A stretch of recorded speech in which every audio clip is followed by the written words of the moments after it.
Hi everyone, welcome back to needle and craft. ಇವತ್ತಿನ ವೀಡಿಯೋಲಿ simple ಆಗಿರೋ ಕ್ರೋಶಿ ಡಿಸೈನ್ನ ವರ್ಕ್ ಮಾಡ್ತಾ ಇದ್ದೀನಿ. ಸೊ ಈ ಡಿಸೈನ್ ಮಾಡೋದಕ್ಕೆ ನೀಡಲ್ ನಂಬರ್ 10 ಹಾಗೆ 6 ಎಳೆ ಸಿಲ್ಕ್ ಥ್ರೆಡು ಜೊತೆಗೆ ಪಲ್ಲು ರೈಟ್ ಸೈಡಿಂದ ನಾವು ಡಿಸೈನ್ನ ಸ್ಟಾರ್ಟ್ ಮಾಡ್ಕೊಬೇಕು. ಸೊ ಮೊದಲಿಗೆ ಒಂದು ಲಾಕನ್ನು ಮಾಡ್ಕೊಳ್ಳೋಣ. ಈ ರೀತಿ ಲಾಕ್ ಆದಮೇಲೆ ಬೇಸ್ ಲೈನ್ ವರ್ಕ್ ಮಾಡ್ತಾ ಇದ್ದೀನಿ. ಅದಕ್ಕೋಸ್ಕರ 2 ಚೈನ್ಸ್ ಹೀಗೆ ಅದನ್ನು ಪ್ಲೇಸ್ ಮಾಡಿ ಸ್ಟ್ರೇಟಾಗಿ ಎಲ್ಲಿ ರೀಚ್ ಆಗುತ್ತೋ ನೋಡಿಕೊಂಡು ಅಲ್ಲಿಗೆ ಸಿಂಗಲ್ ಕ್ರೋಶೆಯಿಂದ ಫಿಕ್ಸ್ ಮಾಡಬೇಕು.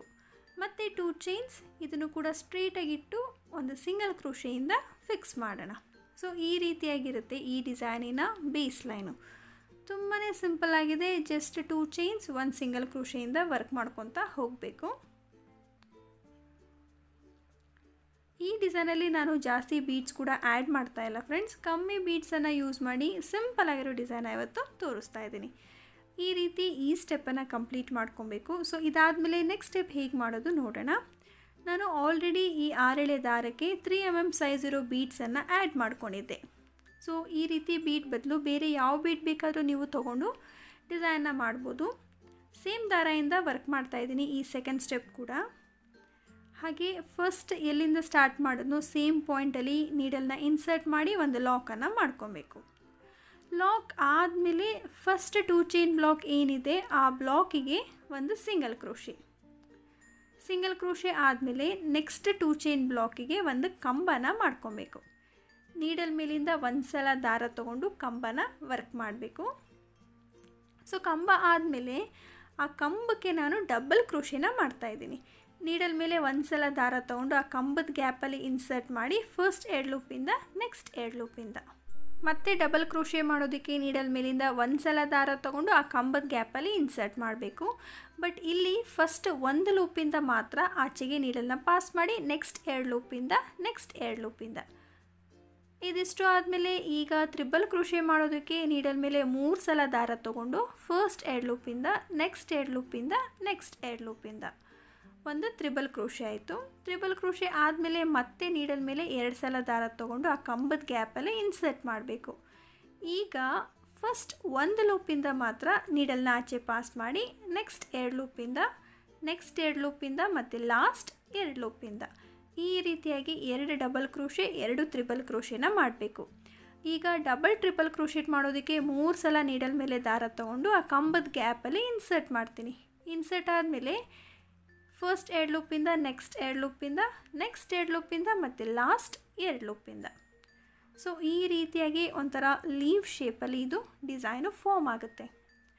ಇದಿಷ್ಟು ಆದಮೇಲೆ ನಾನು ಆಲ್ರೆಡಿ ಏನು ದಾರಕ್ಕೆ ಬೀಡ್ಸನ್ನು ಆ್ಯಡ್ ಮಾಡ್ಕೊಂಡಿದ್ದೆ ಅಂತ ಹೇಳಿದೆ. ಅದರಲ್ಲಿ ಒಂದು ಬೀಡನ್ನು ಮುಂದೆ ಮಾಡಿಕೊಂಡು ಬೀಡನ್ನ ಲಾಕ್ ಮಾಡ್ಕೊಬೇಕು. ಸೊ ಬೀಡ್ ಲಾಕ್ ಆಗ್ತಿದ್ದ ಹಾಗೆ ನಾನು ಪೀಕೋಸ್ನ ಇಲ್ಲಿ ಫಾರ್ಮ್ ಮಾಡ್ಕೊತಾ ಇದ್ದೀನಿ. ಸೊ ಪೀಕೋಸ್ ಮಾಡೋದಕ್ಕೆ 3 ಚೈನ್ಸ್, ಆಮೇಲೆ ಆ ಬೀಡ್ ಲಾಕ್ ಆದಮೇಲೆ ಏನು ಗ್ಯಾಪ್ ಇರುತ್ತೆ ಅಲ್ವಾ ದಾರದ ಗ್ಯಾಪು ನೋಡಿ, ಆ ದಾರಕ್ಕೆ ನಾನು ಈ 3 ಚೈನ್ನ ಲಾಕ್ ಮಾಡ್ತೀನಿ. ಸೊ ಒಂದು ಪೀಕೋ ಅಲ್ಲಿ ಫಾರ್ಮ್ ಆಗುತ್ತೆ. ಮತ್ತು ಪೀಕೋ ಮಾಡ್ಕೊಳೋದಕ್ಕೆ 3 ಚೈನ್ಸ್, ಅದೇ ಬೀಡ್ ಬ್ಯಾಕ್ ಸೈಡ್ ಇರೋ ದಾರದ ಗ್ಯಾಪಲ್ಲಿ ಲಾಕ್ ಮಾಡ್ಕೊತೀನಿ. ಸೊ ಈ ರೀತಿಯಾಗಿ ನಾವು ಬೀಡ್ ಸುತ್ತ ಪೀಕೋಸ್ನ ಫಾರ್ಮ್ ಮಾಡ್ಕೊಳ್ಳೋಣ. ನಂಬರ್ ಆಫ್ ಪೀಕೋಸು ನೀವು ನೋಡಿಕೊಂಡು ವರ್ಕ್ ಮಾಡ್ಬೋದು. ಕೌಂಟಿಂಗ್ಸು ಇಷ್ಟೇ ಹಾಕಬೇಕು ಅಂತೇನಿಲ್ಲ. ಬಟ್ ನಾನಿಲ್ಲಿ 5 ಪೀಕೋಸ್ನ ಆ ಬೀಡ್ ಸುತ್ತ ವರ್ಕ್ ಮಾಡ್ತಾಯಿದ್ದೀನಿ. ಸೊ ಇವಾಗ 4 ಆಗಿದೆ. ಇನ್ನೂ ಒಂದು ಪೀಕೋ ಮಾಡಿದ್ರೆ ಕಂಪ್ಲೀಟ್ ಆಗುತ್ತೆ. ಸೊ ನೋಡಿ 5 ಪೀಕೋಸ್ ಇವಾಗ ಕಂಪ್ಲೀಟ್ ಆಗಿದೆ. ಈ ರೀತಿ ಫ್ಲವರ್ ಶೇಪಲ್ಲಿ ಫಾರ್ಮ್ ಆಗುತ್ತೆ. ಇದಿಷ್ಟು ಆದಮೇಲೆ ಮತ್ತೆ 3 ಚೈನ್ಸ್ ಹಾಕಿ ನೋಡಿ, ನಾವು ಯಾವ 2 ಚೈನ್ ಬ್ಲಾಕಲ್ಲಿ ಕಂಬ ಮಾಡ್ಕೊಂಡಿದ್ವೋ ಅಲ್ಲಿಂದ ಒಂದು ಬ್ಲಾಕನ್ನು ಸ್ಕಿಪ್ ಮಾಡಿ ನೆಕ್ಸ್ಟ್ ಬ್ಲಾಕ್ಗೆ ಈ 3 ಚೈನ್ನ ಲಾಕ್ ಮಾಡ್ಕೊಬೇಕು. ಸೊ ಇವಾಗ ಆರ್ಚ್ ಬಂದು ಕಂಪ್ಲೀಟ್ ಆಗುತ್ತೆ. ಈ ರೀತಿ ಸ್ಲ್ಯಾಂಟಿಂಗ್ ಆಗಿ ಆರ್ಚಲ್ಲಿ ಫಾರ್ಮ್ ಆಗುತ್ತೆ.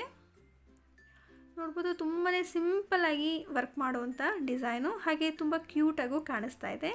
ಆ 3 ಚೈನ್ ಬದಲು ಈವನ್ ಈ ರೀತಿ ವೀಟ್ ಬೀಡ್ ಬೇಕಾದರೂ ನೀವು ಆ್ಯಡ್ ಮಾಡ್ಬೋದು. ಕೆಲವ್ರಿಗೆ ಚೈನ್ ಹಾಕೋದು ಇಷ್ಟ ಆಗೋದಿಲ್ಲ ಅಲ್ವ, ಅಂಥವರು ವೀಟ್ ಬೀಡನ್ನು ಆ್ಯಡ್ ಮಾಡ್ಕೊಳ್ಳಿ. ಮತ್ತು ನೆಕ್ಸ್ಟ್ 2 ಚೈನ್ ಬ್ಲಾಕ್ಗೆ ಒಂದು ಸಿಂಗಲ್ ಕ್ರೋಶೆ ಆದಮೇಲೆ ನೆಕ್ಸ್ಟ್ 2 ಚೈನ್ ಬ್ಲಾಕ್ಗೆ ಒಂದು ಕಂಬನ ಮಾಡಿಬಿಟ್ಟು ಡಿಸೈನ ಸ್ಟಾರ್ಟ್ ಮಾಡೋಣ. ಸೊ ಕಂಬ ಆಗ್ತಿದ್ದ ಹಾಗೆಯೇ ಆ ಕಂಬದ ಗ್ಯಾಪ್ಗೆ ಒಂದು ಡಬಲ್ ಕ್ರೋಶೆನ ಮಾಡ್ಕೊಬೇಕು. ಇಲ್ಲಿ ಫಸ್ಟ್ ಡಬಲ್ ಕ್ರೋಶೆ ನಾರ್ಮಲ್ ಆಗಿ ವರ್ಕ್ ಮಾಡಬೇಕು. ಅಂದರೆ ಫಸ್ಟ್ 2 ಲೂಪಿಂದ ಒಂದು ಮತ್ತು ನೆಕ್ಸ್ಟ್ 2 ಲೂಪಿಂದ ಈ ರೀತಿಯಾಗಿ ಫಸ್ಟ್ ಡಬಲ್ ಕ್ರೋಶೆನ ವರ್ಕ್ ಮಾಡಬೇಕು. ಇದಾದಮೇಲೆ ನೆಕ್ಸ್ಟ್ ಡಬಲ್ ಕ್ರೋಶೆ ಯಾವ ರೀತಿ ಅಂದರೆ ಬರೀ ಫಸ್ಟ್ 1 ಲೂಪಿಂದ ನೀಡಲ್ನ ಆಚೆ ಪಾಸ್ ಮಾಡಿ ನೆಕ್ಸ್ಟ್ 2 ಲೂಪಿಂದ ನೆಕ್ಸ್ಟ್ 2 ಲೂಪಿಂದ ಇದಿಷ್ಟು ಆದಮೇಲೆ ತ್ರಿಬಲ್ ಕ್ರೋಶೆನ ವರ್ಕ್ ಮಾಡಬೇಕು. ತ್ರಿಬಲ್ ಕ್ರೋಶೆ ಮಾಡೋದಕ್ಕೆ ನೀಡಲ್ ಮೇಲಿಂದ 2 ಸಲ ದಾರ ತೊಗೊಂಡು 2 ಲೂಪ್ಸಿಂದ ನಾವು ಆಚೆಗೆ ನೀಡಲ್ನ ಪಾಸ್ ಮಾಡ್ಕೊತಾ ಬರಬೇಕು. ಮತ್ತು ಸೆಕೆಂಡ್ ತ್ರಿಬಲ್ ಕ್ರೋಶೆ ಮಾಡಬೇಕಾದ್ರೆ ಇಲ್ಲಿ ಫಸ್ಟ್ 1 ಲೂಪಿಂದ ಮಾತ್ರ ನೀಡಲ್ನ ಆಚೆ ಪಾಸ್ ಮಾಡಿ ಮತ್ತು ಇನ್ನೆಲ್ಲ ಕಡೆ 2 ಲೂಪ್ಸಿಂದ ನೀಡಲ್ನ ಆಚೆಗೆ ಪಾಸ್ ಮಾಡಬೇಕು. ಇದಿಷ್ಟು ಆದಮೇಲೆ ಡಬಲ್ ಟ್ರಿಪಲ್ ಕ್ರೋಶೆಟ್ ಮಾಡೋದಕ್ಕೆ ನೀಡಲ್ ಮೇಲೆ 3 ಸಲ ದಾರ ತೊಗೊಂಡು ಆ ಕಂಬದ ಗ್ಯಾಪಲ್ಲಿ ವರ್ಕ್ ಮಾಡ್ಕೊತಾ ಹೋಗಬೇಕು. ಸೊ ಈ ಡಬಲ್ ಟ್ರಿಪಲ್ ಕ್ರೋಶೆಟಲ್ಲೂ ಅಷ್ಟೇ ಎಲ್ಲ ಕಡೆ 2 ಲೂಪ್ಸಿಂದ ನಾವು ನೀಡಲ್ನ ಆಚೆಗೆ ಪಾಸ್ ಮಾಡ್ಕೊಳ್ಬೇಕಾಗತ್ತೆ. ಇದಿಷ್ಟು ಆದಮೇಲೆ ಒಂದು ಬೀಡನ್ನು ಮುಂದ್ಗಡೆ ಮಾಡಿಕೊಂಡು ಬೀಡನ್ನ ಲಾಕ್ ಮಾಡ್ಕೊಬೇಕು. ಸೊ ಈ ರೀತಿ ಬೀಡ್ ಲಾಕ್ ಮಾಡಬೇಕಾದ್ರೆ ತುಂಬ ಟೈಟಾಗಿ ಲಾಕ್ ಮಾಡಬೇಡಿ. ಬೀಡ್ ಲಾಕ್ ಆಗ್ತಿದ್ದ ಹಾಗೆ ಬೀಡ್ ಸುತ್ತ ಪಿಕೋಸ್ ಮಾಡ್ಕೊಳ್ಳೋಣ. ಪಿಕೋಸ್ಗೆ 3 ಚೈನ್ಸ್ ಹಾಕಿ ಆ ಬೀಡ್ ಬ್ಯಾಕ್ ಸೈಡ್ ಇರೋ ದಾರಕ್ಕೆ ಲಾಕ್ ಮಾಡ್ಕೊಬೇಕು. ಇಲ್ಲಿ ಪಿಕೋ ಬದಲು ಇವನ್ ನೀವು ಸಿಂಗಲ್ ಕ್ರೋಶೆ ಕೂಡ ವರ್ಕ್ ಮಾಡ್ಬೋದು. ಕೆಲವ್ರಿಗೆ ಪಿಕೋ ಇಷ್ಟ ಆಗೋದಿಲ್ಲ ಅಲ್ವಾ, ಅಂಥವರು ಪಿಕೋ ಜಾಗದಲ್ಲಿ ಸಿಂಗಲ್ ಕ್ರೋಶೆನ ಮಾಡ್ಕೊಂಬಿಡಿ. ಸಿಂಗಲ್ ಕ್ರೋಶೆ ಮಾಡ್ಕೊಳೋದಾದರೆ ಕೌಂಟಿಂಗ್ ಕೂಡ ಅಷ್ಟೇ 5 ಅಥವಾ 6 ನೋಡಿಕೊಂಡು ಆ ದಾರದ ಗ್ಯಾಪಲ್ಲಿ ಎಷ್ಟು ಇಡಿಸುತ್ತೋ ಅಷ್ಟನ್ನು ನೀವು ವರ್ಕ್ ಮಾಡ್ಬೋದು. ಹಾಗೆ ಬೀಡ್ ಕೂಡ ಅಷ್ಟೇ, ಇದನ್ನು ಬಿಟ್ಟು ಕ್ರಿಸ್ಟಲ್ಲು, ಪರ್ಲ್ಸು ಅಥವಾ ಇದಕ್ಕಿಂತ ದೊಡ್ಡ ಸೈಜ್ ಇರೋ ಬೀಡು ಯಾವ್ದು ಬೇಕಾದ್ರೂ ನೀವು ತೊಗೊಂಡು ಡಿಸೈನ್ನ ಮಾಡ್ಕೊಬೋದು. ಸೊ ಇವಾಗ ಇದು 5 ಪಿಕೋಸ್ ಕಂಪ್ಲೀಟ್ ಆಗಿದೆ. ಪಿಕೋ ಆದಮೇಲೆ 3 ಚೈನ್ಸ್ ಹಾಕಿಬಿಟ್ಟು ನೋಡಿ 3 ಚೈನ್ಸ್ ವರ್ಕ್ ಮಾಡಿ ಒಂದು ಬ್ಲಾಕನ್ನು ಸ್ಕಿಪ್ ಮಾಡಿಬಿಟ್ಟು ನೆಕ್ಸ್ಟ್ 2 ಚೈನ್ ಬ್ಲಾಕಿಗೆ ಈ 3 ಚೈನ್ನ ಲಾಕ್ ಮಾಡ್ಕೊಬೇಕು. ಸೊ ಈ ರೀತಿಯಾಗಿ ಡಿಸೈನ್ ಬರುತ್ತೆ. ಡಿಫ್ರೆಂಟ್ ಆಗಿದೆ ಫ್ರೆಂಡ್ಸ್. ಹಾಗೆ ಈ ಡಿಸೈನಲ್ಲಿ ಟ್ಯಾಸಲ್ಸ್ ಬರೋದಿಲ್ಲ, ಜೊತೆಗೆ ಸಿಂಗಲ್ ಕಲರಲ್ಲಿ ವರ್ಕ್ ಮಾಡುವಂಥ ಡಿಸೈನು. ನಾನು ಆಲ್ರೆಡಿ ಹೇಳಿದೆ ಅಲ್ವಾ, 3 ಚೈನ್ ಬದಲು ಇವನ್ ನೀವು ವೀಟ್ ಬೀಡ್ ಬೇಕಾದರೂ ಆ್ಯಡ್ ಮಾಡ್ಕೊಬೋದು ಅಂತ. ವೀಟ್ ಬೀಡ್ ಅಲ್ಲದೆ ಯಾವುದಾದ್ರೂ ಲಾಂಗ್ ಬೀಡನ್ನ ನೀವು ಆ್ಯಡ್ ಮಾಡ್ಕೊಬೋದು. ನಾನು ಅದನ್ನು ತೋರಿಸ್ಕೊಡ್ತೀನಿ. ಸೊ ಒನ್ಸ್ ತೋರಿಸಿದಾಗ ನಿಮ್ಗೊಂದು ಐಡಿಯಾ ಬರುತ್ತೆ ಹೇಗೆ ಅಂದರೆ ಬೀಡ್ ಹಾಕಿದಾಗ ಯಾವ ರೀತಿ ಕಾಣಿಸುತ್ತೆ ಅಂತ. ನೋಡಿ ಪಿಕೋಸ್ ಎಲ್ಲ ಆದಮೇಲೆ ದಾರನ ಹೀಗೆ ಮೇಲೆ ಮಾಡಿಕೊಂಡು ಬೀಡನ್ನು ಆ ದಾರದಲ್ಲಿ ಸ್ಲೈಡ್ ಮಾಡ್ಕೊಬೇಕು. ಬೀಡನ್ನು ದಾರದಲ್ಲಿ ಸ್ಲೈಡ್ ಮಾಡಿಕೊಂಡು ಬೀಡನ್ನ ಲಾಕ್ ಮಾಡ್ಕೊಬೇಕು.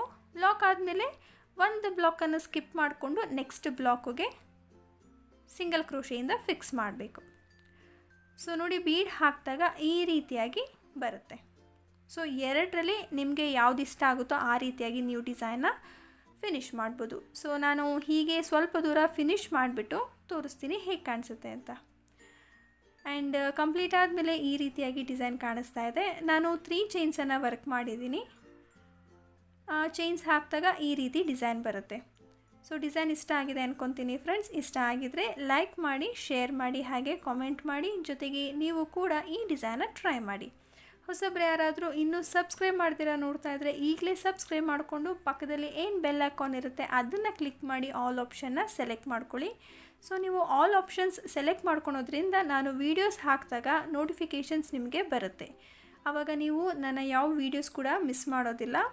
ನೆಕ್ಸ್ಟ್ ಇನ್ನು ಇಂಟ್ರೆಸ್ಟಿಂಗ್ ಆಗಿರೋ ಹೊಸ ಡಿಸೈನ್ ಜೊತೆ ಸಿಗ್ತೀನಿ. See you soon. Until then take care. Bye.